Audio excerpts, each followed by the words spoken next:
Vamos então para a sétima questão, questão de número 83. Considere o seguinte botão, presente na página inicial do Microsoft Word 2016, versão em português e em sua configuração padrão. Esse botão que você está vendo aí na sua tela, ele chama espaçamento entre linha e parágrafo. Por meio dele, pode-se adicionar espaçamento. Alternativa A, antes e depois do parágrafo, apenas. Alternativa B, entre linhas de parágrafo, bem como antes e depois de parágrafo.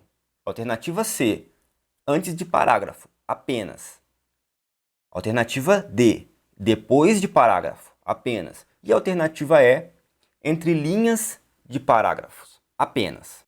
Ao clicar no botão espaçamento entre linha e parágrafo, que é esse botão que você está vendo na questão, você consegue adicionar espaçamento entre linhas de parágrafo, mas também consegue adicionar espaçamento antes e depois do parágrafo. Então, a nossa resposta é a alternativa B, está bem claro aqui. Por meio dele, pode-se adicionar espaçamento entre linhas de parágrafo, bem como antes e depois de parágrafo. Vamos analisar as outras alternativas. A alternativa A fala que é possível adicionar espaçamento antes e depois de parágrafo.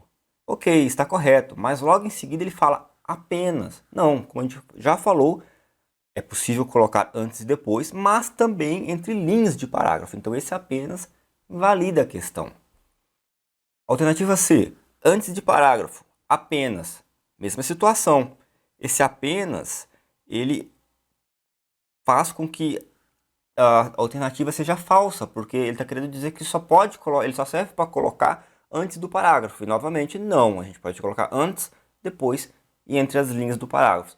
A mesma coisa vai ocorrer na letra D e na letra E. A letra D vai falar que somente depois de parágrafo e a letra E vai falar entre linhas de parágrafo apenas. Também não é, né? Lembrando que a gente pode adicionar entre linhas de parágrafo e também antes e depois. Então, resposta alternativa B.